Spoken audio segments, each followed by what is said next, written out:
স্বাগতন্য পক্ষে আমি ইশরাত জাহান উর্মি আপনাদের সাথে আছি। নারীর অধিকারের সংগ্রাম বা নিরন্তর মর্যাদা প্রতিষ্ঠার বিভিন্ন দিক নিয়ে এই অনুষ্ঠানে কথা বলি।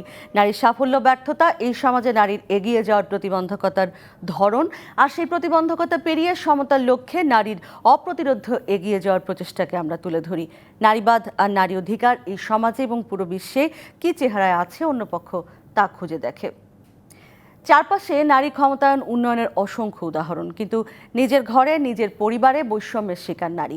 এক এক ধর্মে নারীর উত্তরাধিকার আইন এক এক রকম, সম্পত্তিতে নারীর অধিকারও এক এক রকম। ধর্মীয় আইনগুলো নারীকে সম্পত্তিতে কেমন অধিকার দেয়? নারী পুরুষের সমতা নিশ্চিতে কেমন ভূমিকা রাখে আইনগুলো? প্রতি শনিবার এখন থেকে আমরা ধারাবাহিকভাবে আলোচনা করব সম্পত্তিতে নারীর অধিকার নিয়ে। আজ শুরুর দিন কথা বলবো মুসলিম আইনে নারীর সম্পত্তির অধিকার এই বিষয়টি। সঙ্গে আছেন বাংলাদেশ সুপ্রিম কোর্টের আইনজীবী ব্যারিস্টার মিতি সানজানা এবং ইস্টার্ন ইউনিভার্সিটির দুই শিক্ষার্থী আসফিয়া বিনতে আওয়াল ও ইফাত বরকতুল্লাহ।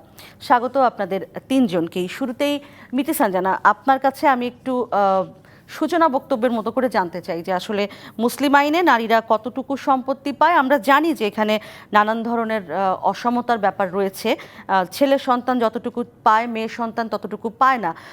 এই বিষয়গুলো যদি একটু অ্যাড্রেস করেন মিতি সানজানা। দেশের সম্পত্তি বা পারিবারিক যে আইনগুলো রয়েছে সেগুলো আসলে সাধারণত পার্সোনাল ল আমরা বলি, যে যার যা নিজস্ব ধর্মীয় আইন দ্বারা পরিচালিত হয়ে থাকে। তো আমরা যদি অন্যান্য ধর্মের সাথে কম্পেয়ার করি তাহলে কিন্তু দেখা যায় যে মুসলিম ধর্মে নারীর সম্পত্তিতে অধিকার বরং আরো বেশি অন্যান্য ধর্মের চেয়ে। যেমন হিন্দু ধর্মে একজন নারী কিছুই পাচ্ছেন না, অন্যান্য ধর্মেও কিন্তু খুব রিজিড এবং নারীকে কিন্তু খুবই ডিপ্রাইভ করা হয়। তারপরেও আমাদের মুসলিম যে পারিবারিক আইন রয়েছে সেই আইন মতে কিন্তু একজন নারী অর্থাৎ কন্যা সন্তান তার ভাই যা পাচ্ছে পুত্র সন্তানের চেয়ে কিন্তু অর্ধেক সম্পত্তি পাচ্ছে।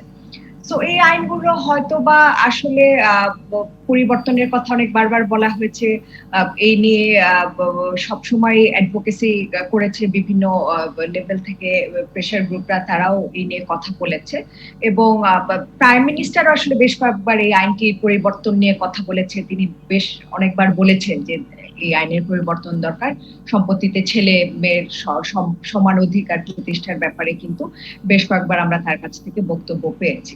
তো মুসলিম আইনে আসলে এই কারণটা বললে আসলে বলা যায় যে একজন নারী তার স্বামীর থেকেও কিন্তু তিনি পাচ্ছেন কিছুটা, স্বামীর মৃত্যু হলে তিনি জীবিত অবস্থায় যদি কোনো সন্তান মৃত্যু হয় সেই সন্তানের প্রপার্টিতেও কিন্তু তার অধিকার থাকে। তো আমার কাছে যেটা মনে হয় যে যেহেতু তিনি দেনমোহরের কিছু টাকা পাচ্ছেন এবং পিতার সম্পত্তি স্বামীর সম্পত্তি সবখানেই তার অধিকার আছে, সো এটা হয়তো একটা কারণ হতে পারে যে বিভিন্ন জায়গা থেকে যেহেতু তিনি সম্পত্তি পাচ্ছেন। বাট প্র্যাকটিক্যালি আসলে আমাদের দেশের কনটেক্সটে দেখা যায় কি যে ধর্মীয় ভাবেও তাকে যে অধিকার দেয়া হয়েছে সেই অধিকার থেকেও কিন্তু তাকে সবসময় বঞ্চিত করা হয়ে থাকে এবং এর মূল কারণ হচ্ছে যে যেহেতু সম্পত্তির বিভিন্ন আইন সম্পর্কে তাদের অজ্ঞতা এবং তারা অনেক কিছুই জানেন না, কাগজপত্র হ্যান্ডেল করা বা সেগুলোকে আপডেট করা, বিভিন্ন কাজকর্ম সম্পর্কে তাদের ধারণা কম এবং তারা ধরে নেন যে এটি শুধুমাত্র পুরুষের অধিকার। ব্যারিস্টার মিতি সানজানা, আমি আপনার কাছে আসলে একদম সরাসরি প্রশ্ন রাখতে চাই যে আপনি কি মনে করেন যে যতটুকু আসলে এই ধর্মীয় আইনে দেয়া হচ্ছে সেটুকু যথেষ্ট? একজন একই সঙ্গে একজন পিতামাতার যদি একজন ছেলে সন্তান এবং মেয়ে সন্তান থাকে, ছেলে সন্তান যা পাচ্ছেন মেয়ে সন্তান তার অর্ধেক পাচ্ছেন, এটা আসলে ঠিক কোন কিসের বেসিসে পাচ্ছেন? কেন একজন নারী বা কন্যা সন্তান কম পাবেন? আচ্ছা, এই বিষয়ে আরেকটা ইন্টারেস্টিং কথা বলি, সেটা হচ্ছে ধর্মীয় কিন্তু কোনো বাধা নেই।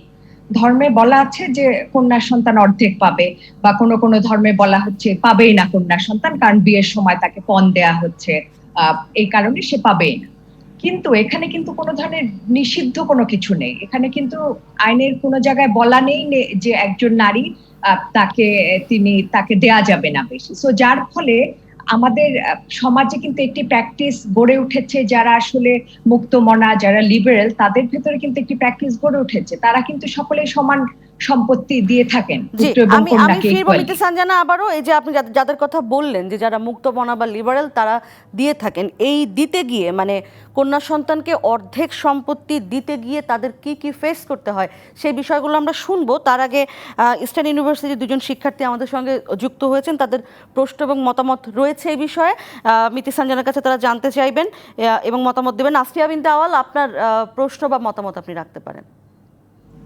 আমার যে প্রশ্নটা আছে সেটা হচ্ছে মুসলিম আইন অনুযায়ী একজন নারী তার বাবার কাছ থেকে কি পরিমাণ সম্পত্তি পান এবং তার মার কাছ থেকে কি পরিমাণ সম্পত্তি পান?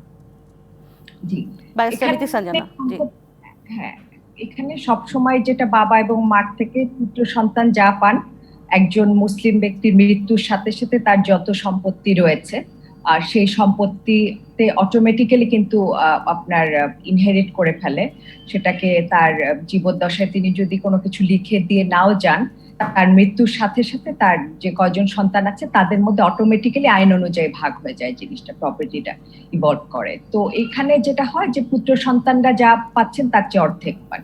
তো তার মানে হচ্ছে একজন ছেলে 50% যদি পান, তার মানে মেয়েটি পাচ্ছেন হচ্ছে 25%। তো এটা আসলে কতজন বাচ্চা আছে, তার কতজন ছেলে মেয়ে আছে, আর কি কি ওয়ারিশ আছে। দেখা যাচ্ছে যে সে যদি জীবিত অবস্থায় তার পিতামাতা মানে পিতামাতা জীবিত অবস্থায় যদি তিনি মারা যান, সেক্ষেত্রে পিতামাতার কাছে সম্পত্তি চলে যাচ্ছে। কারো যদি পুত্র সন্তান না থেকে শুধু কন্যা সন্তান থাকে, তখন আবার আরেক রকমের সিচুয়েশন হয়। সেক্ষেত্রে অনেক সময় দেখা যায় যে সেই প্রপার্টি পরিবারের অন্যান্যদের হাতে চলে যাওয়ার একটি সুযোগ রয়েছে, বা আইনে কিন্তু সেটা পারমিট করে। যাদের শুধুমাত্র কন্যা সন্তান, পুত্র সন্তান নেই, তখন সেই প্রপার্টি, কিছু প্রপার্টি আবার পরিবারের একটু বাইরে চলে যাচ্ছে তার কাছ থেকে। কাজে অর্ধেক পাচ্ছে, সব জায়গায় কন্যা সন্তানরা অর্ধেক সম্পত্তি পাচ্ছে। আর মায়ের সম্পত্তির ক্ষেত্রে কি হবে সেটিও জানতে চাচ্ছিলেন আসফিয়া।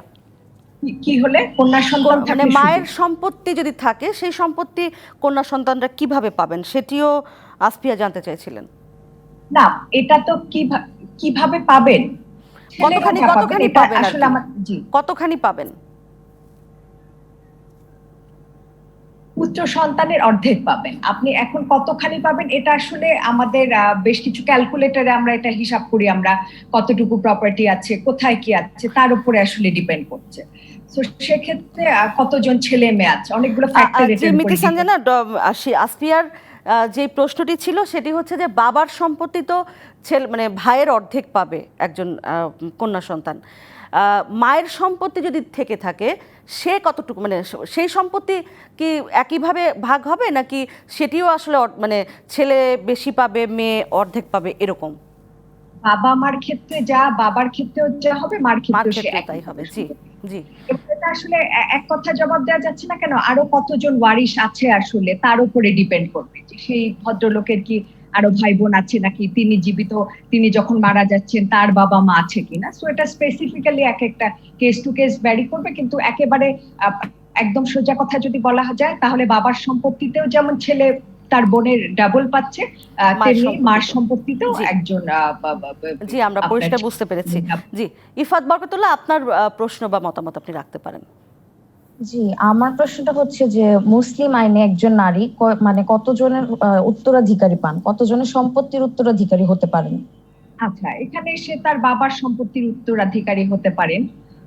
তার অনেক সময় আপনার যখন ভাই, তার যদি নিঃসন্তান হয়ে থাকে, কোনো ভাই বোন যদি নিঃসন্তান হয়ে থাকে, তাদের কোনো সন্তান না থাকে, তো তাদের কাছ থেকে পেতে পারেন, ভাই বোনের মধ্যে ভাগ হতে পারে। একজন নারী তিনি জীবিত থাকাকালীন সময় যদি তার পুত্র সন্তানের মৃত্যু ঘটে, সেক্ষেত্রে তিনি সন্তানের কাছ থেকে প্রপার্টি পাবেন এবং তিনি তার স্বামীর কাছ থেকে তিনি প্রপার্টি পেয়ে থাকেন। অনেক ক্ষেত্রে দেখা যায় যে তার যদি দাদা দাদি বেঁচে থাকা অবস্থায় বা নানা নানি বেঁচে থাকা অবস্থায় তার বাবা মার যদি মৃত্যু ঘটে, সেই ক্ষেত্রে কিন্তু তার বাবা মা যে যতটুকু সম্পত্তি পাচ্ছেন সেই প্রপার্টিটা কিন্তু আবার সেই নারীর কাছে পাস করছে।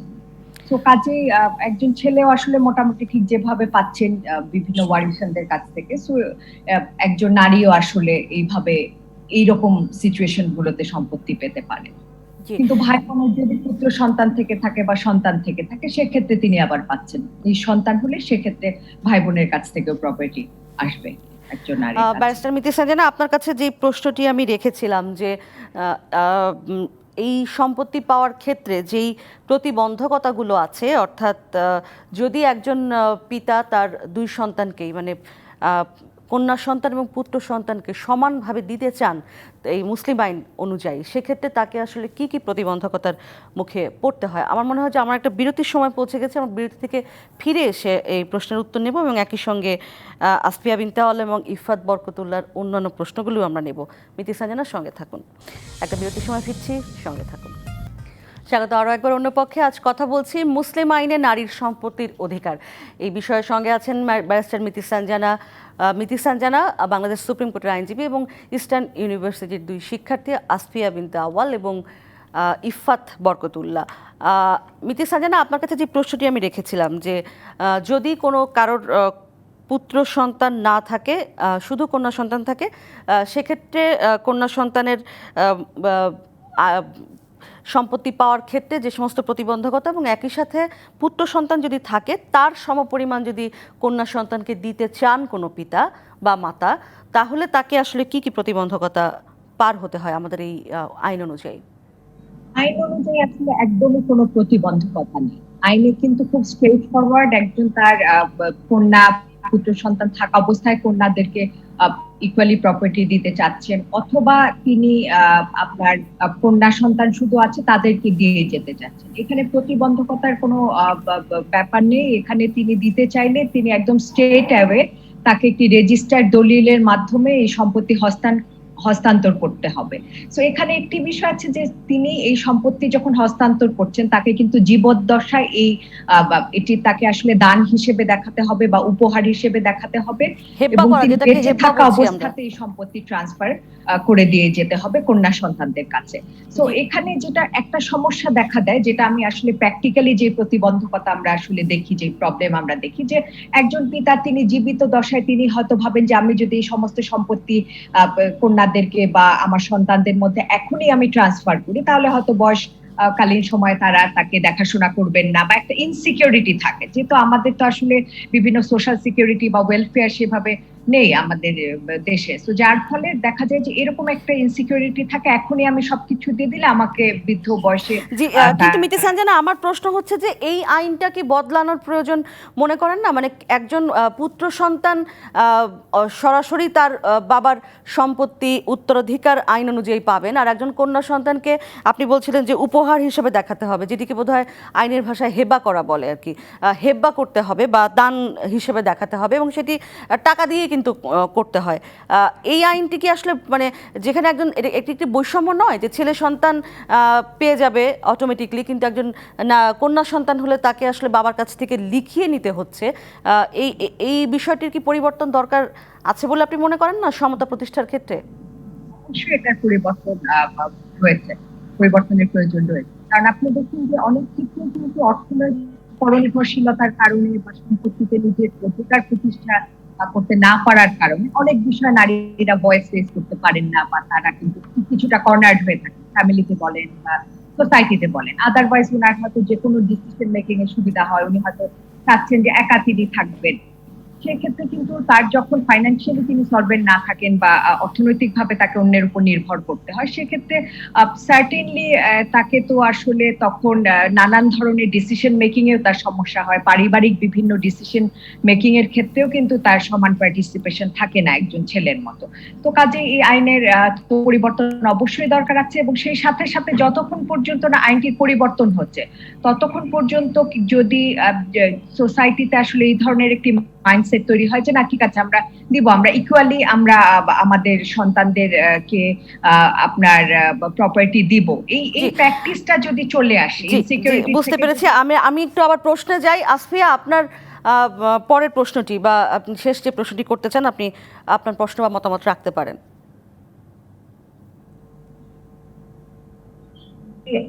আমি একটা প্রশ্ন করতে চাচ্ছিলাম, সেটা হচ্ছে স্বামীর সম্পত্তির ক্ষেত্রে একজন নারী কি পরিমাণ সম্পত্তি পান, এবং এখানে যদি কোনো নারীর সন্তান না থাকে বা থাকে, ওইটার সাথে কি এটা কোনোভাবে সম্পর্কিত কিনা? জি, একই সাথে আমি ইফাত বরকতুল্লাহ আপনার প্রশ্নটিও একবারে নিয়ে নিই, একবার আমরা মিতি সাঞ্জানার কাছে থাকবো। ইফাত বরকতুল্লাহ। জি, আমার প্রশ্নটা হচ্ছে যে একজন সন্তানের কাছে মায়ের কি কোনো সম্পত্তি হক পাবে, মানে সন্তানের সম্পত্তিতে কি মার কোনো হক আছে? জি। আহ, সন্তান যদি আসলে মা জীবিত থাকাকালীন সময় যদি সন্তানের মৃত্যু ঘটে, সেই ক্ষেত্রে মায়ের একটি অধিকার আছে সম্পত্তিতে। তো সেটি হচ্ছে যে 1/6 প্রপার্টি, ছেলের প্রপার্টি থেকে সে সন্তানের প্রপার্টি থেকে সে পাবে। আর আরেকজন যে প্রশ্নটি করছিলেন যে স্ত্রী কতটুকু পাবে, 1/8 ভাগ আর কি।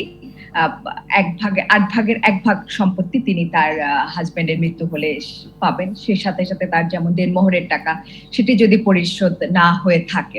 তো এখানে কিন্তু শুধুমাত্র সম্পত্তি বলতে আমরা ইমুভেবল প্রপার্টি বা যেগুলো আর কি ল্যান্ড রিলেটেড প্রপার্টি, এগুলোই বুঝতে পারছি না। তার যদি জীবিত থাকা অবস্থায় বিভিন্ন ক্যাশ টাকা থেকে থাকে, অন্যান্য যে সমস্ত টাকা পয়সা আছে, সেক্ষেত্রেও কিন্তু একইভাবে তার সন্তানরা, তার স্ত্রী এবং একজন নারী তার হাজবেন্ডের থেকে বা ছেলে মেয়েদের থেকে তিনি কিন্তু পাবেন। না, কিন্তু যেটি আসলে আসফিয়া জানতে চাচ্ছিলেন যে যদি সেই নারীর সন্তান না থাকে, তিনি স্বামীর সম্পত্তি কিভাবে পাবেন, তা মানে কতখানি পাবেন, এবং একই সঙ্গে যদি স্বামীর ভাই থাকে, ভাইয়ের ছেলেরা থাকে, তাহলে সম্পত্তি আসলে তাদের পাওয়ার কথা কিনা, এবং এক্ষেত্রে আসলে স্ত্রীর কতটুকু পাওনা, সেটি আসলে জানতে চাচ্ছিলেন ইফাত।